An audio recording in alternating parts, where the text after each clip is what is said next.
ओम शांति 22/5/2020 साकार मुरली। आज प्यारे बाबा ने हमें बहुत सुंदर शिक्षाओं से सजाया है। आज बाबा ने हमें विशेष कहा, बच्चे एकांत में बैठ अपने साथ बातें करो।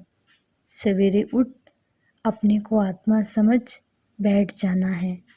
बाप से रूह रिहान करनी है। दीयमानी बच्चे ही याद का चार्ट रखेंगे। ऊंचे ते ऊंच एक्टर परमपिता परमात्मा है। मैं आत्मा अविनाशी हूँ। हमें तमो प्रधान से सतो प्रधान बनने का पुरुषार्थ करना है। ये अंदर में घोटना है। अंदर में अंतर्मुखता रहनी चाहिए। हमको बाप की याद से पतित से पावन बनना है। सिर्फ पंडित नहीं बनना है। देह अभिमान को छोड़ देना है। जिनका देह अभिमान टूटता है वह शीतल हैं। जिन्हें सतो प्रधान बनने की लगन है उनके मुख से पत्थर नहीं निकलेंगे। कोई भूल होगी तो झट बाप को रिपोर्ट करेंगे, बाबा हमसे ये भूल हुई, क्षमा करना। छिपाएंगे नहीं। आज बाबा ने सम्मान भी दिया। बच्चे तुम राज ऋषि हो। अभी तुम बच्चों पर बड़ी रिस्पॉन्सिबिलिटी है। तुमको शरीर छोड़ने का अभी दुख नहीं होता। शरीर छोड़कर दूसरा पार्ट बजाने गया, इसमें रोने की क्या दरकार। सच्चा बाप सचखंड की स्थापना करते हैं। ज्ञान अच्छा सुनाने के साथ योग और मैनर्स भी धारण करने हैं। देवताओं मिसल दैवी गुण धारण करने हैं। लून पानी नहीं होना है। देखना चाहिए हम उल्टी चलन चलकर बाप की इज्जत तो नहीं गवाते हैं। सतगुरु का निंदक ठोर ना पाए। शिव बाबा की पूजा ही अव्यभिचारी पूजा है। बाबा ने ये भी विशेष कहा, ग्लानि की तुमको अब कोई बात नहीं सुननी। ये है अव्यभिचारी ज्ञान। बाप की याद है तो उल्टा सुल्टा नहीं बोलेंगे। कुदृष्टि नहीं जाएगी। देखते हुए भी जैसे नहीं देखेंगे। ऐसे सुंदर सुंदर शिक्षाओं से आज बाबा ने हम बच्चों को सजाया है। तो सुनते हैं प्यारे बाबा की मुरली। मीठे बच्चे एकांत में बैठ अपने साथ बातें करो। हम अविनाशी आत्मा हैं। बाप से सुनते हैं। ये प्रैक्टिस करो। प्रश्न, जो बच्चे याद में अलबेले हैं उनके मुख से कौन से बोल निकलते हैं? उत्तर, वह कहते हैं हम शिव बाबा के बच्चे हैं ही, याद में ही हैं। लेकिन बाबा कहते ये सब गपोड़े हैं, अलबेलापन है। इसमें तो पुरुषार्थ करना है। सवेरे उठ अपने को आत्मा समझ बैठ जाना है। रूह रिहान करनी है। आत्मा ही बातचीत करती है। अभी तुम देही अभिमानी बनते हो। देही अभिमानी बच्चे ही याद का चार्ट रखेंगे। सिर्फ ज्ञान की लबार नहीं लगाएंगे।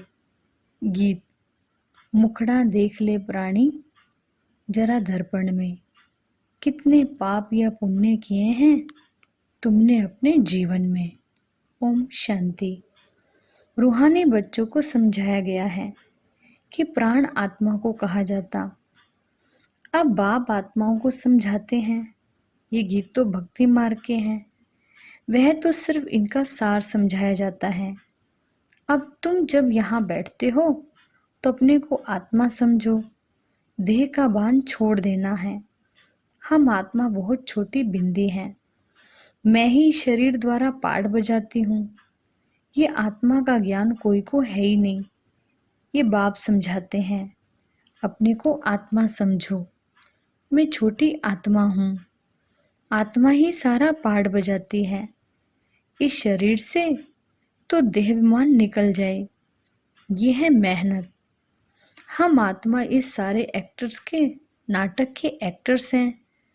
ऊंचे ते ऊंच एक्टर है परम पिता परमात्मा।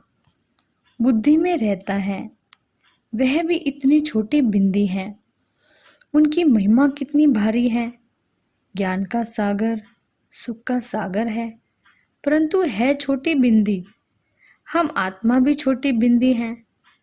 आत्मा को सिवाय दिव्य दृष्टि के देख नहीं सकते। ये नई नई बातें अभी तुम सुन रहे हो। दुनिया क्या जाने, तुम्हारे में भी थोड़े हैं जो यथार्थ रीति समझते हैं और बुद्धि में रहता है कि हम आत्मा छोटी बिंदी हैं। हमारा बाप इस ड्रामा में मुख्य एक्टर है। ऊंचे से ऊंचे एक्टर बाप हैं, फिर फलाने फलाने आते हैं। तुम जानते हो बाप ज्ञान का सागर है, परंतु शरीर बगैर तो ज्ञान सुना ना सके। शरीर द्वारा ही बोल सकते हैं। अशरीरी होने से आर्गन्स अलग हो जाते हैं। भक्ति मार्ग में तो देहधारियों का ही सिमरण करते। परम पिता परमात्मा के नाम रूप देश काल को ही नहीं जानते। बस कह देते परमात्मा नाम रूप से न्यारा है। बाप समझाते हैं, ड्रामानुसार तुम जो नंबर वन सतो प्रधान थे, तुमको ही फिर सतो प्रधान बनना है। तमो प्रधान से सतो प्रधान बनने के लिए तुम्हें फिर ये अवस्था मजबूत रखनी है कि हम आत्मा है। आत्मा ही शरीर द्वारा बात करती है, उनमें ज्ञान है। ये ज्ञान और कोई की बुद्धि में नहीं है कि हमारी आत्मा में 84 जन्मों का पाठ अविनाशी नूंदा हुआ है। ये बहुत नई नई पॉइंट्स हैं। एकांत में बैठकर अपने साथ ऐसी ऐसी बातें करनी हैं। हम आत्मा हूँ, बाप से सुन रहा हूँ। धारणा मुझ आत्मा में ही होती है। मुझ आत्मा में ही पाठ भरा हुआ है। मैं आत्मा अविनाशी हूँ। ये अंदर घोटना चाहिए। हमको तमो प्रधान से सतो प्रधान बनना है। देहाभिमानी मनुष्यों को आत्मा का भी ज्ञान नहीं। कितनी बड़ी बड़ी किताबें अपने पास रखते हैं। अहंकार कितना है। ये है ही तमो प्रधान दुनिया। ऊंचे ते ऊंच आत्मा तो कोई भी है ही नहीं। तुम जानते हो कि अब हमें तमो प्रधान से सतो प्रधान बनने का पुरुषार्थ करना है। इस बात को अंदर में घोटना है। ज्ञान सुनाने वाले तो बहुत हैं, परंतु याद है ही नहीं।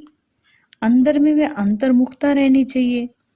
हमको बाप की याद से पतित से पावन बनना है, सिर्फ पंडित नहीं बनना है।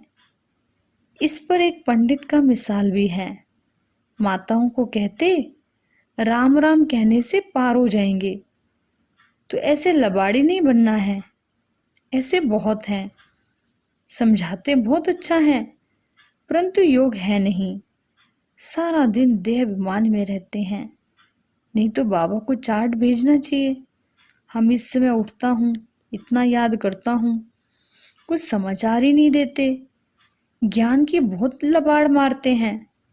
योग है ही नहीं।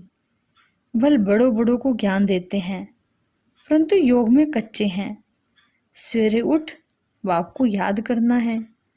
बाबा आप कितने मोस्ट बिलवेड हो। कैसे ये विचित्र ड्रामा बना हुआ है। कोई भी ये राज नहीं जानते। ना आत्मा को ना परमात्मा को जानते हैं। इस समय मनुष्य जानवर से भी बदतर हैं। हम भी ऐसे ही थे। माया के राज्य में कितनी दुर्दशा हो जाती। ये ज्ञान तुम कोई को भी दे सकते हो। बोलो, तुम आत्मा अभी तमो प्रधान हो, तुम्हें सतो प्रधान बनना है। पहले तो अपने को आत्मा समझो। गरीबों के लिए तो और ही सहज है। साहूकारों के तो लफड़े बहुत रहते हैं। बाप कहते हैं मैं आता ही हूँ साधारण तन में, ना बहुत गरीब ना बहुत साहूकार। अभी तुम जानते हो, कल कल बाप आकर हमको यही शिक्षा देते हैं कि पावन कैसे बनो। बाकी तुम्हारे धंधे आदि में खिटपिट है, उसके लिए बाबा नहीं आए हैं। आकर हमको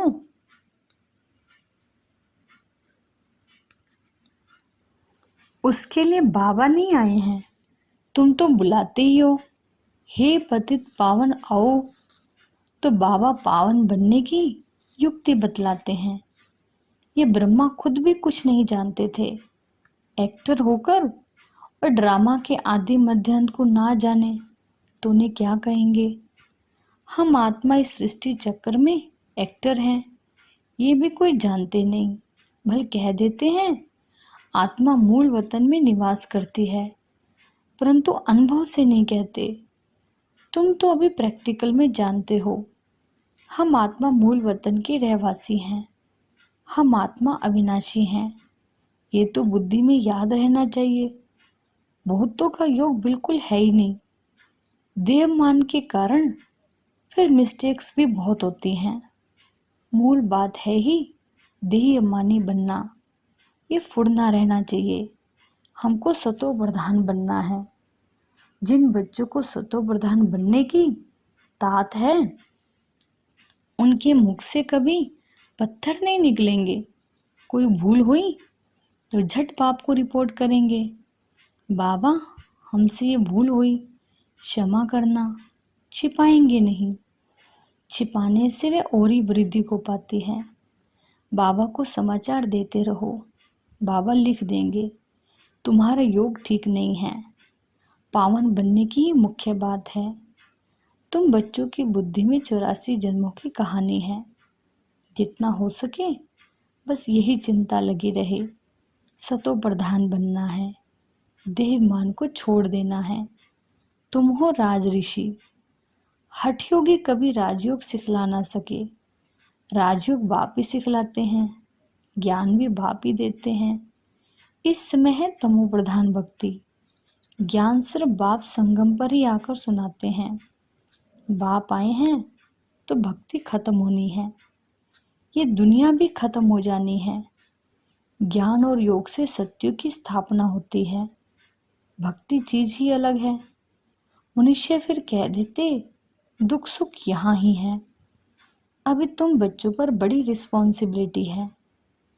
अपना कल्याण करने की युक्ति रचते रहो, ये भी समझाया है। पावन दुनिया है शांति धाम और सुख धाम, ये है अशांति धाम, दुख धाम। पहले मुख्य बात है योग की। योग नहीं है तो ज्ञान की लबार है, सिर्फ पंडित मुआफिक। आजकल तो रिद्धि सिद्धि भी बहुत निकली है, इनसे ज्ञान का कनेक्शन नहीं। मनुष्य कितना झूठ में फंसे हुए हैं, पतित हैं। बाप खुद कहते हैं मैं पति दुनिया पति शरीर में आता हूँ, पावन तो कोई है ही नहीं। ये तो अपने को भगवान कहते रहते। ये तो कहते हैं मैं भी पतित हूँ, पावन होंगे तो फरिश्ता बन जाएंगे, तुम भी पवित्र फरिश्ता बन जाएंगे। तो मूल बात ही यही है कि हम पावन कैसे बने। याद बहुत जरूरी है। जो बच्चे याद में अलबेले हैं वह कहते हैं हम शिव बाबा के बच्चे हैं ही, याद में ही हैं। लेकिन बाबा कहते हैं वह सब गपोड़े हैं, अलबेलापन है। इसमें तो पुरुषार्थ करना है। सवेरे उठ अपने को आत्मा समझ बैठ जाना है, रूह रिहान करनी है। आत्मा ही बातचीत करती है ना। अभी तुम देही अभिमानी बनते हो। जो कोई का कल्याण करता है तो उनकी महिमा भी की जाती है ना, वह होती है देह की महिमा। ये तो है निराकार परम पिता परमात्मा की महिमा, इसको भी तुम समझते हो। ये सीढ़ी और कोई की बुद्धि में थोड़ी होगी। हम 84 जन्म कैसे लेते हैं, नीचे उतरते आते। अब तो पाप का घड़ा भर गया है, वह साफ कैसे हो। इसलिए बाप को बुलाते हैं। तुम हो पांडव संप्रदाय, रिलीजो भी पॉलिटिकल भी हो। बाबा सब रिलीजन की बातें समझाते हैं, दूसरा कोई समझा ना सके। बाकी वे धर्म स्थापन करने वाले क्या करते हैं, उनके पिछाड़ी तो औरों को भी नीचे आना पड़ता है। बाकी वे कोई मोक्ष थोड़ी देते हैं। बाप ही पिछाड़ी में आकर सबको पवित्र बनाए वापस ले जाते हैं। इसलिए एक के सिवाय और कोई की महिमा है ही नहीं। ब्रह्मा की और तुम्हारी कोई महिमा नहीं। बाबा ना आता तो तुम क्या करते? अब बाप तुमको चढ़ती कला में ले जाते हैं, गाते भी हैं तेरे बहाने सर्व का भला, परंतु अर्थ थोड़ी समझते हैं। महिमा तो बहुत करते हैं। अब बाप ने समझाया है, अकाल तो आत्मा है, उनका ही तखत है। आत्मा अविनाशी है, काल कभी खाता नहीं। आत्मा को एक शरीर छोड़ दूसरा पार्ट बजाना है, बाकी लेने के लिए कोई काल आता थोड़ी है। तुमको कोई के शरीर छोड़ने का दुख नहीं होता है। शरीर छोड़कर दूसरा पार्ट बजाने गया, रोने की क्या दरकार है? हम आत्मा भाई भाई हैं, ये भी तुम अभी जानते हो। गाते हैं आत्माएं परमात्मा अलग रहे बहुकाल, सुंदर मेला तब लगे जब सतगुरु मिले दलाल। बाप कहाँ कर मिलते हैं ये भी नहीं जानते। अभी तुमको हर बात की समझानी मिलती है, कब से सुनते ही आते हो। कोई किताब आदि थोड़ी उठाते हैं, सिर्फ रेफर करते हैं समझाने के लिए। बाप सच्चा तो सच्ची रचना रचते हैं, सच बताते हैं, सच से जीत झूठ से हार। सच्चा बाप आकर सचखंड की स्थापना करते हैं। रावण से तुमने हार खाई है, ये सब खेल बना हुआ है। अब तुम जानते हो हमारा राज्य स्थापन हो रहा है, फिर ये सब होंगे नहीं, ये तो सब पीछे आए हैं। ये सृष्टि चक्र बुद्धि में रखना कितना सहज है। जो पुरुषार्थी बच्चे हैं वो इसमें खुश नहीं होंगे कि हम ज्ञान तो बहुत अच्छा सुनाते हैं, साथ में योग और मैनर्स भी धारण करेंगे। तुम्हें बहुत बहुत मीठा बनना है, कोई को दुख नहीं देना है, प्यार से समझाना चाहिए। पवित्रता पर कितना हंगामा होता है, ये भी ड्रामा अनुसार होता है। ये बना बनाया ड्रामा है, ऐसे नहीं ड्रामा में होगा तो मिलेगा, नहीं, मेहनत करनी है। देवताओं मिसल दैवी गुण धारण करने हैं, लून पानी नहीं बनना है। देखना चाहिए हम उल्टी चलन चलकर बाप की इज्जत तो नहीं गवाते हैं। सतगुरु का निंदक ठोड़ ना पाए, ये तो सत बाप सत टीचर है। आत्मा को अब स्मृति रहती है, बाबा ज्ञान का सागर है, सुख का सागर है। जरूर ज्ञान देकर गया हूँ तब तो गायन होता है। इनकी आत्मा में कोई ज्ञान था क्या? आत्मा क्या है, ड्रामा क्या है, कोई भी नहीं जानते। जानना तो मनुष्यों को ही है। रुद्र यज्ञ रचते हैं तो आत्माओं की पूजा करते हैं, उनकी पूजा अच्छी व दैवी शरीरों की पूजा अच्छी। ये शरीर तो 5 तत्वों का है, इसलिए शिव बाबा की पूजा ही अव्यभिचारी पूजा है। अब उस एक से ही सुनना है, इसलिए कहा जाता है हियर नो इविल। ग्लानि की कोई बात ना सुनो, मुझ एक से ही सुनो। यह है अव्यभिचारी ज्ञान। मुख्य बात है जब देहमान टूटेगा तभी तुम शीतल बनेंगे। बाप की याद में रहेंगे तो मुख से भी उल्टा सुल्टा बोल नहीं बोलेंगे, कुदृष्टि नहीं जाएगी, देखते हुए जैसे देखेंगे नहीं। हमारा ज्ञान का तीसरा नेत्र खुला है। बाप ने आकर त्रिनेत्री त्रिकालदर्शी बनाया है। अब तुमको तीनों कालों तीनों लोकों का ज्ञान है। अच्छा, मीठे मीठे सिक्के लदे बच्चों प्रति माता पिता बाप दादा का याद प्यार और गुड मॉर्निंग। रूहानी बाप की रूहानी बच्चों को नमस्ते। धारणा के लिए मुख्य सार। पहला पॉइंट, ज्ञान सुनाने के साथ साथ योग में भी रहना है, अच्छे मैनर्स धारण करने हैं, बहुत मीठा बनना है, मुख से कभी पत्थर नहीं निकालने हैं। दूसरा पॉइंट, अंतर्मुखी बन एकांत में बैठ अपने आप से रूरियान करनी है, पावन बनने की युक्तियां निकालनी हैं। सवेरे सवेरे उठकर बाप को बड़े प्यार से याद करना है, आज का वरदान। सर्व के दिल का प्यार प्राप्त करने वाले न्यारे प्यारे निसंकल्प भव। जिन बच्चों में न्यारे और प्यारे रहने का गुण व निसंकल्प रहने की विशेषता है, अर्थात जिन्हें यह वरदान प्राप्त है, वे सर्व के प्रिय बन जाते हैं, क्योंकि न्यारेपन से सबके दिल का प्यार स्वतः प्राप्त होता है। वे अपनी शक्तिशाली निसंकल्प स्थिति व श्रेष्ठ कर्म द्वारा अनेकों की सेवा के निमित्त बनते हैं, इसलिए स्वयं भी संतुष्ट रहते हैं और दूसरों का भी कल्याण करते हैं। उन्हें हर कार्य में सफलता स्वतः प्राप्त होती है। स्लोगन। एक बाबा शब्द ही सर्व खजानों की चाबी है। इस चाबी को सदा संभाल कर रखो। अच्छा, ओम शांति।